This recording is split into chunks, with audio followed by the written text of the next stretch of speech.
Membersihkan hati adalah dengan tahliyah, kosongkan keburukan dalam hati. Caranya bagaimana? Tahliyah, pelajari kebaikan-kebaikan sedalam-dalamnya sehingga keburukan itu kalah dengan kebaikan-kebaikan tersebut.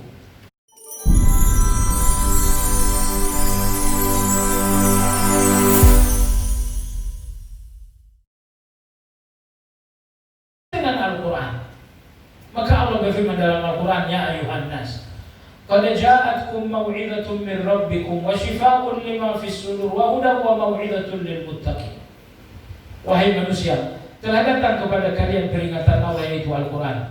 Wa shifaa'un lima fis sudur. Al-Quran ini pula yang menjadi penyembuh segala penyakit dalam hati kalian. Apa penyakit hatimu? Syahwat. Baca Al-Quran. Apa penyakit hatimu? Gelisah dengan suasana yang PHK. Baca Al-Quran. Apa penyakit hatimu? Takut. Baca Al-Quran. Apa penyakit hatimu? Ragu, was-was. Baca Al-Quran. Wa shifaa'un lima fis sudur. Al-Quran ini obat bagi seluruh penyakit yang ada dalam hati. Maka kalau Anda ingin mengobati hati tanpa Al-Quran, Anda ingin memperbaiki hati tanpa Al-Quran, Anda keliru. Sebab Al-Quran dengan hati gak bisa dipisahkan. Gak bisa dipisahkan. Hati dipisahkan dari Al-Quran, hati itu akan rusak. Hati itu akan rusak. Oleh sebab itu jemaah sekalian, Anda yang tahu apa penyakit yang sedang terjadi di hati. Kalau misalnya Anda merasakan ada syahwat, misalnya papasan di jalan, setan mengucapkan kebaikan dengan tujuan yang buruk. Setan mengatakan tuh perempuan lewat, liatin, jangan tetangga tuh.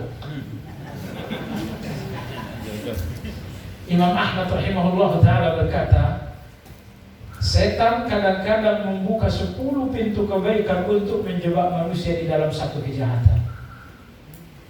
Tuh perempuan di depan, jangan tetangga. Kamu gak tegur sombong nanti dikata begitu, fitnah terjadi, rusak hubungan tetangga. Waduh, berapa kebaikan ini, tapi tujuannya adalah kejahatan.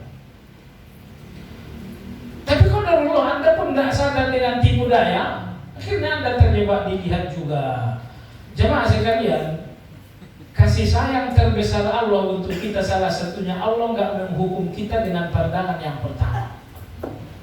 Alhamdulillah. Sekiranya Allah menghukum kita dengan pandangan pertama, dari masjid ke rumah positif 20 dosa, 20 perempuan ketemu. Tapi alhamdulillah, Allah Maha Kuasa. Allah tahu manusia lemah. Maka Nabi SAW berkata kepada Ali radhiyallahu an, ya Ali, an-nadratan nadra, la tutbi' nadratan nadra, fa innama lakal ula wa 'alaika tsaniyah. Pandangan pertamamu tak masalah, tapi pandangan keduamu yang masalah. Pandangan pertama yang dilama-lamakan adalah pandangan kedua. Pandangan yang kedua. Jadi hati-hati jemaah sekalian yang saya hormati. Ingat, racun pandangan ini, Anda digigit Anda digigit kalajengking, mungkin Anda ruqyah dengan kuliah Al-Kafirun, Anda sambung dengan Al-Qawaqil, selesai. Racunnya hilang. Tapi racun pandangan ini mungkin seminggu gak hilang, sebulan gak hilang, setahun masih terbayang. Cuman ada racun yang sakit, ini cepat sembuhnya. Ada racun yang terasa nikmat, ini yang susah sembuhnya. Hati-hati. Nah, termasuk itu tadi, pandangan terhadap lawan jenis itu termasuk racun yang nikmat. Itu susah dicabutnya. Oleh sebab itu Anda rasakan itu racun, ambil Al-Quran, baca Al-Quran berkali-kali. Cuman Anda masih ingat kajian kita di kota wisata? Kalau penyakit Anda udah parah, Anda membutuhkan obat yang banyak. Jadi jangan sampai obatnya banyak, penyakitnya parah, obatnya cuma secuil, nggak sembuh. Artinya, kalau penyakit Anda parah, baca Al-Qurannya setengah halaman mungkin nggak sembuh. Kenapa? Harus sesuai komposisi obat dengan penyakit. Oh, fitnah wanita dalam hatimu sudah sangat parah sekali. 1 juz sehari selama 360 hari. Itu sembuh. Karena kadang-kadang orang-orang pun nggak, subhanallah. Saya bertemu dengan seorang anak gadis. Tapi sekarang zaman masker, jadi berkurang juga fitnah. Zaman masker sekarang, dia mengalami kelainan psikologis. Kelainan itu bernama bipolar. Tahu kan? Orang yang suka menyiksa diri sendiri. Saya bilang udah berapa lama penyakit? Oh, penyakit saya udah sekian tahun. Berapa lama kuat baca Quran? Sembuh gak kalau seminggu? Itu kan gak cocok itu. Saya bilang kau sakit 2 tahun, kau ingin berobat seminggu. Yang benar aja. Tapi sudah, kalau kau sungguh-sungguh mungkin sembuh. Alhamdulillah jemaah sekalian, sembuh. Padahal kalau dia ketemu dengan psikiater, di masa corona ini saya ketemu beberapa anak-anak jurusan bla bla bla. Saya nggak mau nyebut jurusannya. Semuanya bermasalah. Yang satu bermasalah karena dia adalah seorang mahasiswi pecinta sesama jenis. Yang kedua, saya ketemu lagi dengan mahasiswa pecinta sesama jenis juga. Yang ketiga, saya ketemu dengan mahasiswa emosional yang sangat luar biasa. Berkali-kali ibunya ingin dibunuh. Kemudian saya bertemu dengan 2 anak gadis, yang satu baru menikah beberapa minggu, memiliki penyakit bipolar. Semuanya penyakit hati. Dan mereka ini mahasiswa yang membidangi tentang hati. Jurusan apa tuh? Ya, saya nggak mau ngomong, nanti dianggap orang pelecehan terhadap salah satu jurusan. Jurusan tersebut mengobati hati dengan falsafah, sementara Al-Quran mengobati hati dengan wahyu.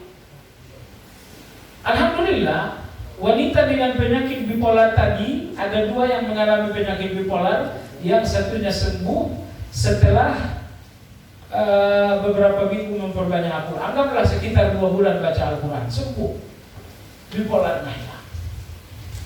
Ya. Jadi hasil jemaah sekalian, Al-Quran ini adalah kesembuhan bagi seluruh penyakit dalam hati, semuanya. Ulama-ulama kita mengatakan Allah memperbaiki hati manusia dengan lidahnya. Allah memperbaiki hati manusia dengan lidahnya. Maksudnya Allah memperbaiki hati manusia dengan zikir.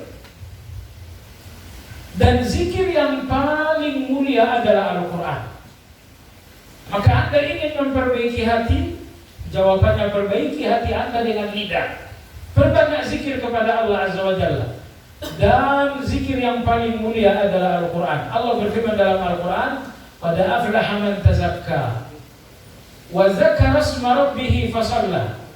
Beruntung orang yang membersihkan jiwa, tazakka, tazkiyatun nufus. Bagaimana mereka membersihkan jiwa? Dzakara isma rabbih fasalla. Mereka berzikir dan mereka salat. Maka memperbanyak zikir, memperbanyak salat, membersihkan zina, membersihkan hati, tazkiyatun nufus. Itu tadi anak muda pecinta sesama jenis. Saya bilang, kamu gak suka laki perempuan? Gak suka. Dia sukanya laki-laki? Iya. Anda udah berkali-kali gak sholat, sholatmu pasti buruk. Allah dalam Al-Quran surat Maryam berfirman, kalau orang meninggalkan salat, hatinya akan mabuk dengan syahwat. Fakhalafa min ba'dihim khalfun adha'us salat wattaba'us syahwat. Mereka mengabaikan salat dan mereka hidup memperturut syahwat. Salat merusak. Udah 4 tahun Ustaz saya nggak salat. Saya bilang positif. Positif. Ayat Al-Quran itu nggak ada yang salah, semuanya kebenaran. Kau ingin sembuh? Ya pengen juga katanya. Bukan pengen juga. Soalnya gini, penyakit hati itu ada 3 macam. Penyakit hati yang terasa sakit, ini cepat sembuhnya. Contohnya, Anda takut, Anda gelisah. Penyakit hati yang terasa sakit itu cepat sembuh. Nomor 2, penyakit hati yang tidak terasa sakit. Ini agak lama sembuhnya.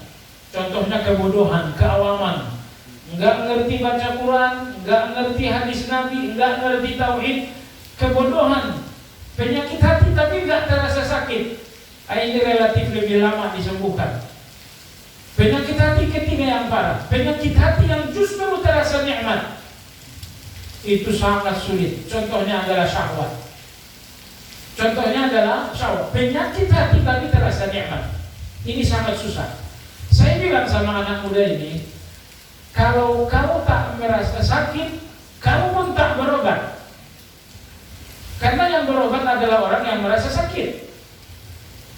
Kalau kamu tidak merasa kelainanmu ini adalah penyakit, kamu tidak akan berobat. Jadi kau yakin dulu bahwa kamu sakit, baru kau berobat. Saya nggak ketemu lagi dengan anak muda ini, namun saya katakan, kalau kau ingin berobat, obatmu 2. Zakara asma rabbih fasalla. Perbanyak zikir, terkhusus baca Al-Quran sejuz 1 hari. Fasalla, perbanyak pula salat. Engkau memperbanyak zakara asma rabbih zikir, fasalla, engkau memperbanyak salat. Hasilnya apa? Aflaha man tazakka. Hatimu akan tazakka, akan bersih. Maka di sini Syekh Abdul Razak hafizahullah mengatakan, kaidah yang ketiga, Al-Quran adalah sumber dari tazkiyatun nafs. Kaidah tazkiyatun nafs yang keempat, kata Syekh Abdul Razak, ittikhadul uswati wal qudwah. Kaidah tazkiyatun nafs yang keempat, Anda harus memiliki uswah yang tepat. Anda harus memiliki qudwah yang tepat. Siapa idola kamu? Idola saya penyanyi Korea. 100% ini orang yang sakit jiwa. 100%. Siapa idolamu? Idola saya artis yang itu tuh, yang itu. Gak usah disebut dah, yang itu pokoknya. Idolamu artis dia. Hatimu berpenyakit. Ulama-ulama kita mengatakan, di antara ciri menonjol dari orang yang berhati bersih, bahwa dia mencintai orang-orang yang saleh. Lalu dia mencintai orang-orang yang salah. Hatinya berpenyakit. Ini idolanya, kuduahnya, bintang film. Ini kuduahnya, penyanyi dari Korea. Melihat orang yang kau idolakan, 100% hatimu berpenyakit. Karena orang-orang yang berhati bersih sangat mencintai orang-orang saleh. Mereka mencintai para nabi, mereka mencintai para sahabat, mereka mencintai para ulama. Ya. Maka di sini Syekh Abdul Razak hafizahullah taala mengatakan, kaidah tazkiyatun nufus yang keempat adalah berqudwah kepada orang-orang yang saleh. Sebelum Nabi SAW qudwahmu, sebelum orang-orang yang saleh adalah pergaulanmu, hatimu akan terus-menerus berpenyakit. Karena kesehatan hati seseorang antara lain datang dari qudwah dan muncul dari pergaulan. Jadi berqudwahlah dengan orang-orang saleh, bersahabatlah dengan orang-orang ahli ibadah. Insya Allah Anda akan memiliki tazkiyatun nufus. Saudara sekalian, apabila Allah ingin memperbaiki seseorang, maka Allah membuatnya dekat dengan orang-orang saleh. Tetapi jika Allah Subhanahu wa taala mengabaikan seseorang, tidak peduli dengan seseorang, Allah biarkan ia hidup di tengah orang-orang yang membuatnya menumpuk-numpuk dosa. Maka sekarang tidak ada yang paling berhak untuk Anda pikirkan lebih dari diri Anda sendiri. Coba lihat diri Anda, di tengah orang-orang seperti Anda, Allah menempatkan Anda. Kalau Allah menempatkan Anda di tengah-tengah orang yang saleh, berarti Allah ingin memperbaiki Anda. Tapi kalau Anda berada di tengah orang-orang yang jahat, berarti Allah tidak peduli dengan Anda. Allah tidak peduli dengan Anda. Allah abaikan Anda. Allah biarkan Anda di tengah-tengah orang yang membuatmu menumpuk dosa setiap hari. Jadi dengan demikian, pergaulanmu adalah cermin hati.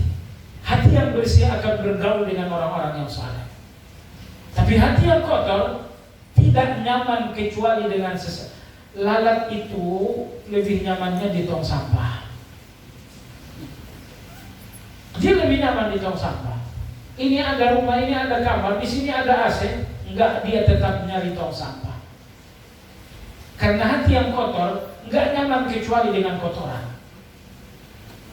Hati yang kotor tidak nyaman kecuali dengan kotoran. Oleh sebab itu jemaah sekalian, hendaknya cari seorang teman yang bisa menutupi kekurangan Anda. Apa kekurangan kamu? Kekurangan saya nggak bisa baca Quran. Cari teman yang bisa menutupi kekurangan itu. Apa kekurangan kamu?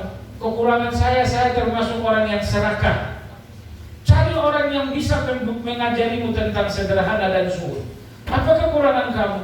Terus terang di sini syahwat bergelora luar biasa. Cari orang-orang yang mengajarimu tentang iffatun nafs, kebersihan hati. Jadi jangan sampai apa penyakitmu serakah, nyari teman yang lebih serakah. Apa penyakitmu syahwat, nyari orang laki-laki playboy. Hancur dan mati Anda. Orang-orang yang pintar, mereka-mereka yang faham kelemahan diri, kemudian menutupi setiap kekurangan itu dengan kelebihan orang lain. Baik. Jadi kaidah keempat dalam tazkiyatun nafs adalah dengan berqudwah kepada orang-orang yang saleh. Cintai orang-orang yang saleh. Seseorang terpengaruh dengan apa yang dia cintai. Ya, anak-anak cinta dengan Doraemon, beli baju Doraemon. Itu anak-anak. Nah, ini anak muda cinta dengan pemain film Korea, tahu-tahu rambutnya entah berapa warna. Ternyata memang bintang film Koreanya juga warnanya, rambutnya warna-warni. Saya nggak tahu ya, kenapa orang-orang seperti itu kehidupannya nggak wajar, rambutnya nggak wajar, pakaiannya nggak wajar. Rambut kita hitam udah bagus sebenarnya, sebelah sini kuning, sini hijau, sini merah, sini ungu. Yang wajar aja. Itu celana udah bagus dipotong, dibolong-bolongin. Nah, dibolong-bolongin. Maka jemaah sekalian, kaidah tazkiyatun nafs yang keempat kata Syekh Abdul Razak adalah bersihkan diri dengan berqudwah kepada orang-orang yang saleh. Yang kelima, kaidah tazkiyatun nafs yang kelima adalah at-tazkiyatu takhliyatun wa tahliyah. Tazkiyatun nafs itu adalah takhliyah dan tahliyah. Takhliyah artinya mengosongkan, tahliyah artinya adalah menghias. Sederhananya begini, Anda kotor. Karena Anda kotor udah jelas bau, tahu-tahu Anda ambil minyak wangi, semprot, gak ada gunanya. Apa yang mesti Anda lakukan? Anda mandi dulu, itu takhliyah namanya. Setelah itu semprotkan minyak wangi dan baju yang bagus, itu tahliyah namanya. Jadi proses tazkiyatun nafs, mandi dulu, baru baju yang bagus plus minyak wangi, itu tahliyah namanya. Jemaah sekalian yang saya hormati, tadi kita sempat katakan bahwa pada dasarnya jiwa kita adalah amarah. Pada dasarnya dalam jiwa kita terdapat semua kejahatan. Kejahatan apa yang ada dalam diri Anda? Semuanya ada. Memburu kejahatan ada dalam diri Anda. Berzina kejahatan ada dalam diri Anda. Serakah kejahatan positif dalam hati Anda. Disinilah kita harus belajar tentang akhlak yang mulia. Kalau kelemahan Anda bahwa Anda seorang yang pendendam, belajarlah tentang memaafkan sedalam-dalamnya sampai dendam Anda lemah dengan ilmu Anda tentang memaafkan. Paham maksudnya? Baik. Apa kelemahan kamu? Kotoran dalam diri kamu apa? Di sini serakah. Kalau penyakit dan kotoran hatimu adalah serakah, pelajarilah sederhana, zuhud dan qanaah sedalam-dalamnya. Begitu pelajaran zuhud, qanaah dan sederhana betul-betul mendalam, serakah Anda akan lemah. Apalagi kotoran dalam hatimu, syahwat. Di sini syahwat sangat luar biasa. Kalau begitu pelajarilah tentang iffatun nafs. Begitu Anda mempelajari iffatun nafs secara mendalam, syahwat yang buruk ini akan melemah. Wa qul ja'al haqqu wa zahaqal batil. Apabila datang kebenaran, akan lenyap kebatilan. Di dalam diri ini banyak kebatilan, dan kebatilan itu tidak hilang kecuali dengan Anda memiliki kebenaran. Makanya harus tahu penyakit biar tahu obat. Tidak tahu penyakit, tidak tahu obat. Apa penyakitmu? Saya ini orang yang pendendam. Berarti penyakit obatnya adalah belajarlah tentang keutamaan memaafkan. Itu obat. Cuma ingat, kalau Anda mempelajari satu kebenaran dengan dangkal, mungkin ilmu yang dangkal ini tidak bisa menghilangkan keburukan. Tapi ketika Anda mempelajari kebenaran sedalam-dalamnya, pemahaman yang mendalam akan melahirkan argumentasi yang banyak, sehingga kebatilan ini akan lenyap, hilang dan kalah dengan argumentasi. Saya pendendam misalnya, saya harus mendalami tentang keagungan memaafkan. Apa untungnya memaafkan? Apa kemuliaan memaafkan? Saya pelajari sedalam-dalamnya, sehingga pelajaran yang mendalam ini menghasilkan 500 argumentasi untuk memaafkan. Ketika itu dendam saya hilang. Maka Allah menyembuhkan keburukan kita dengan ilmu. Karena ilmu itu menghasilkan kebenaran. Bagaimana Anda dapat kebenaran? Melalui ilmu. Ya? Atau contoh yang kedua tadi. Apa penyakit kamu? Ini serakah. Serakah di sini serakah. Baik, itu penyakit. Apa kesembuhan dan obatnya? Obatnya adalah zuhud. Obatnya adalah qanaah. Obatnya adalah sederhana. Kalau begitu pelajarilah zuhud dan qanaah sedalam-dalamnya. Begitu Anda berhasil mempelajari zuhud sedalam-dalamnya, pelajaran tentang zuhud secara mendalam akan menghasilkan argumentasi yang sangat banyak untuk Anda zuhud, sehingga serakah Anda pun hilang. Ini yang dinamakan takhliyah dan tazkiyah. Ini yang dinamakan takhliyah dan tahliyah. Ya, bahwa Anda takhliyah mengosongkan hati dari keburukan. Dengan cara tahliyah Anda mempelajari kebaikan. Anda pelajari kebaikan, tapi keburukan yang gak hilang susah. Oleh sebab itu, seberapa banyak keburukan yang hilang ditentukan seberapa banyak kebaikan yang Anda peroleh dan Anda pelajari. Makanya Anda lihat, semua orang-orang yang larut di dalam dosa karena mereka tidak faham kebaikan. Ya, Anda pergi ke terminal, ini orang-orang nggak paham kebaikan, nggak ngerti Iqra, apalagi Quran, apalagi sholat. Preman-preman terminal, makanya mereka menjadi tong sampah maksiat. Zina iya, judi iya, mencopet iya, membunuh iya. Judi, dia sama sekali tidak pernah berpikir dua kali untuk maksiat. Kenapa itu? Wajar. Dia nggak belajar. Ya, dia nggak belajar tentang makanan halal sehingga dia nyaman dengan judi. Sekiranya ia belajar tentang makanan halal, keagungannya, keuntungannya, niscaya dia akan benci dengan judi. Maka membersihkan hati adalah dengan tahliyah, kosongkan keburukan dalam hati.